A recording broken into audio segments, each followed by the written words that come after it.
the understanding that you design the life that you want and you've got the full power to do that is where everything should start from. Because for me, it's about looking, like what Adam was saying, looking at actually what do I want my life to look like? What do I want the business to look like? And then figuring out what you need to do to get yourself there. So like for me, a big thing is like working and traveling at the same time. So in the back of my mind, I'm like, oh, I've got a podcast. Well, I can do that on the travel. I work freelance social media. I can do that while I travel. Like, how can I stitch those things together to design that life?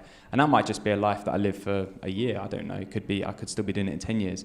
But it's about looking forward at that thing and how can I, what's the life I actually really want to live?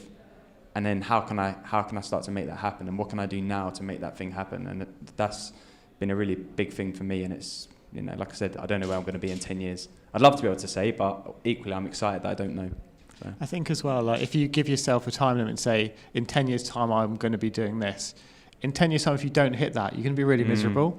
So it's like, as long as you're working every single day towards whatever your goal is, it doesn't matter how long it takes, as long as you enjoy the journey. Yeah.